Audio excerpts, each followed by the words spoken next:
Hi friends, മഴക്കാലം ആയതുകൊണ്ട് തന്നെ മീനൊന്നും കിട്ടാനുമില്ല. ഉള്ള മീനിനെല്ലാം കൊള്ള വിലയുമാണല്ലേ. ഇന്ന് എനിക്ക് 2 തരത്തിലുള്ള മീനുകൾ കിട്ടിയിട്ടുണ്ടായിരുന്നു. ഒന്ന് ഞണ്ടും അതുപോലെ ചെമ്പല്ലി അഥവാ നമുക്ക് നവര എന്നൊക്കെ പറയുന്ന തരത്തിലുള്ള മീനും. അപ്പം രണ്ടും അത്യാവശ്യം വില കൊടുത്ത് തന്നെ വാങ്ങി. കുറേ നാളായി ഞണ്ട് കറി വെച്ചിട്ട്. നമുക്കിന്നൊരു ഞണ്ട് കറി എങ്ങനെ തയ്യാറാക്കുന്നതെന്ന് നോക്കാം. നന്നായി ക്ലീൻ ചെയ്തെടുത്തിട്ടുണ്ട് ഞണ്ട്. അതിനാവശ്യമായ സാധനങ്ങൾ എന്താണെന്ന് നോക്കാം. ചെറിയ ഉള്ളി, 2 സവാള, ടൊമാറ്റോ, പച്ചമുളക്, ഇഞ്ചി, വെളുത്തുള്ളി. നവര മീൻ ഇതുപോലെ വൃത്തിയാക്കിയിട്ട് നമുക്കത് വറുത്തെടുക്കാനായിട്ട് ഉപയോഗിക്കാം. അതിന് വേണ്ടിയിട്ടുള്ള മുളകും മഞ്ഞയും ഉപ്പും ചേർത്ത് പുരട്ടി വെച്ചിട്ടുണ്ട്. ഇനി നമുക്ക് ഞണ്ട് കറി തയ്യാറാക്കാനായിട്ട് ഒരു ചട്ടി അടുപ്പിൽ വെച്ച് ചൂടാക്കി കുറച്ച് വെളിച്ചെണ്ണ ഒഴിച്ച് ചൂടായതിന് ശേഷം ഉലുവയിട്ട് പൊട്ടിച്ച് അതിലോട്ട് ചെറിയ ഉള്ളി നീളത്തിനരിഞ്ഞത് ചേർത്ത് വഴറ്റാം. ചെറിയ ഉള്ളി നന്നായിട്ട് വഴണ്ട് വരുമ്പോഴത്തേക്ക് നമുക്ക് സവാള, ആവശ്യത്തിന് ഉപ്പ് എന്നിവ ചേർത്ത് വീണ്ടും വഴറ്റിയെടുക്കാം. ചെറിയ ഉള്ളിയും സവാളയും നന്നായിട്ട് വഴണ്ട് വന്നതിന് ശേഷം ഇഞ്ചിയും വെളുത്തുള്ളിയും ചതച്ചത് നമുക്കതിലോട്ട് ചേർത്ത് വഴറ്റിയെടുക്കാം. അതിനുശേഷം പച്ചമുളക് നീളത്തിനരിഞ്ഞ് അതുപോലെ തന്നെ 2 ടൊമാറ്റോ നീളത്തിനരിഞ്ഞതും ചേർത്ത് ഒരുമിച്ച് എല്ലാം കൂടെ വഴറ്റിയെടുക്കാം.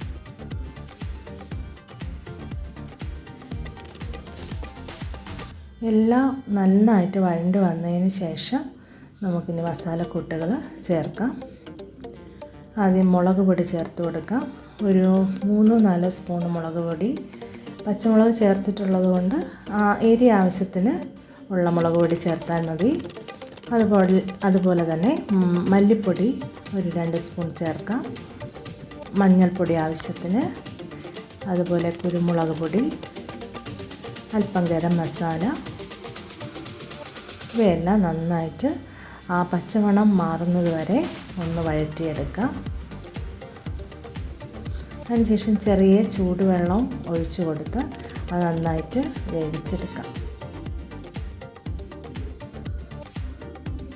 നന്നായി കറി ഒരുവിധം കുറുകി വരുന്ന അവസ്ഥയിൽ നമുക്ക് ഞണ്ട് വൃത്തിയാക്കി വെച്ച ഞണ്ട് ഇതിലോട്ട് ചേർക്കാം.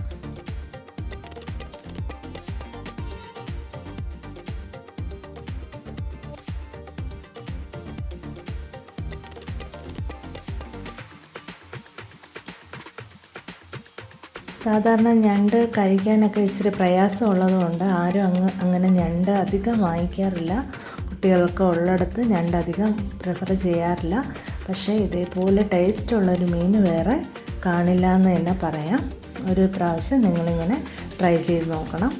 ഇതേപോലെ കൂട്ടിൽ ഇതേപോലെ എല്ലാം ഞണ്ട് പിടിച്ച് വരാനായിട്ട് കുറച്ച് നേരം അടച്ച് വെച്ച് വേവിക്കാം. അങ്ങനെ ഞണ്ടിൽ നിന്ന് തന്നെ കുറേ വെള്ളമൊക്കെ ഇറങ്ങി കറി നല്ല ഒരു കുറുകിയ അവസ്ഥയിൽ ഞണ്ടിൽ തന്നെ എല്ലാ കൂട്ടും പിടിച്ച ഒരു രീതിയിൽ നമുക്കിങ്ങനെ കിട്ടും. കുറച്ചുകൂടെ അടച്ച് വെച്ച് വെള്ളമൊക്കെ ഒന്ന് വറ്റിച്ചെടുത്തതിന് ശേഷം നമുക്ക് അതിലോട്ട് ഇനി കുറച്ച് തേങ്ങാപ്പാൽ ഒഴിച്ചു കൊടുക്കാം.